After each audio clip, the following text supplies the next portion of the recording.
Selamat pagi Bapak, Ibu, dan Saudara yang dikasihi Tuhan Yesus. Bertemu kembali dengan Embun Surgawi pada pagi hari ini. Mari kita akan merenungkan firman Tuhan bersama-sama. Sebelum kita akan memulai hari ini, kita akan berdoa. Bapa kami yang di surga, kami mau bersyukur kalau pagi hari ini kami dibangunkan di dalam keadaan yang baik. Terima kasih. Dan saat ini kami akan mengawali dengan firman-Mu. Biarlah semua kebaikan firman-Mu selalu menguatkan kami. Dalam nama Tuhan Yesus kami berdoa, haleluya, amin. Kita akan pada pagi hari ini kita akan belajar bersama-sama firman Tuhan yang terambil dari kitab Filipi pasal yang keempat ayat ke-6 dan yang ke-7.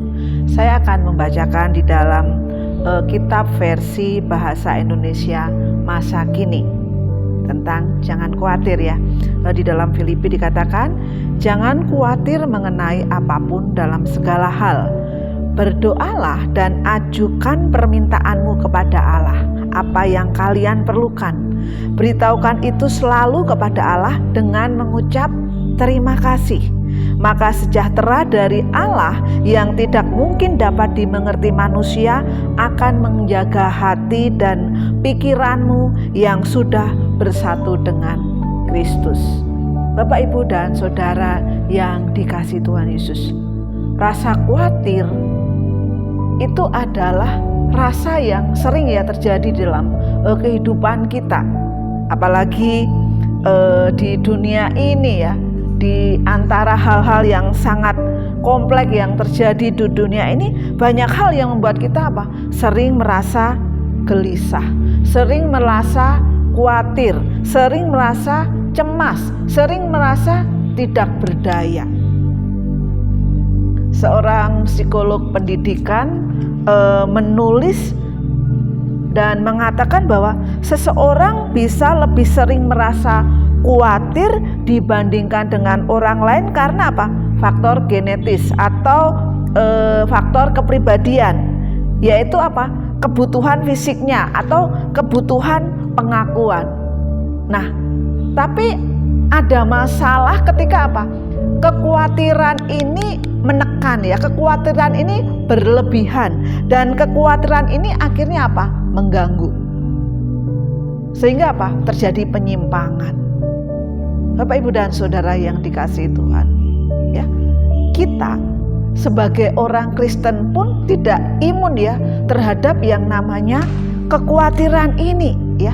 Makanya firman Tuhan yang dikatakan di dalam kitab Filipi pada pagi hari ini mengingatkan kita ya. Alkitab menulis ya, di dalam Alkitab tertulis ya tentang kekhawatiran. Jangan khawatir, janganlah khawatir, itu sebanyak 360 hari ya.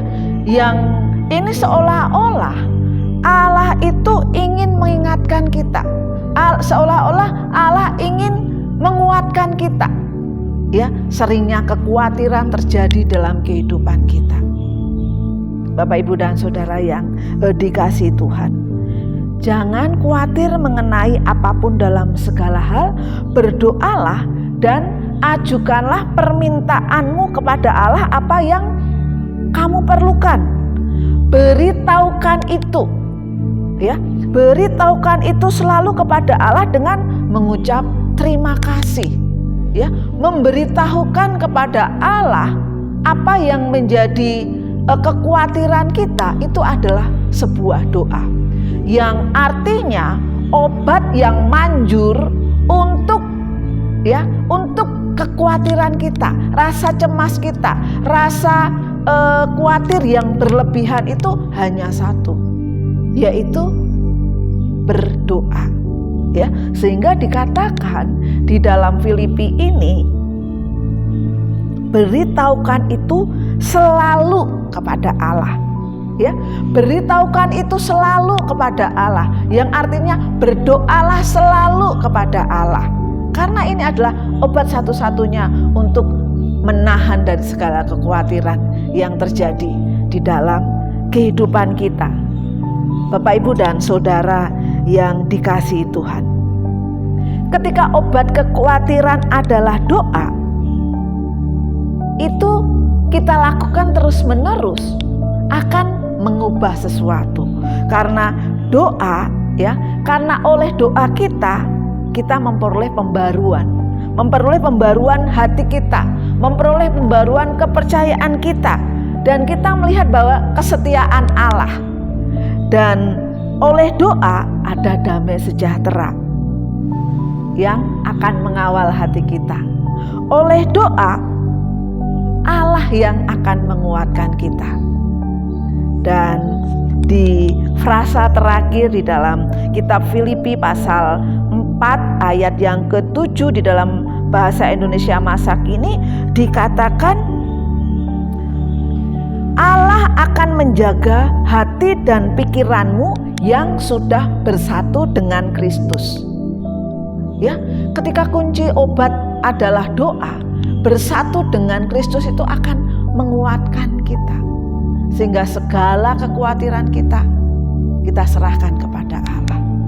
Dan biarlah pagi hari ini kita diingatkan, kalau ada kata jangan khawatir, janganlah khawatir, tertulis di dalam Alkitab 360 kali. Biarlah satu hari, satu kali kita diingatkan, jangan khawatir, jangan cemas, berdoalah, bersatulah dengan Kristus. Selamat pagi, Tuhan Yesus memberkati.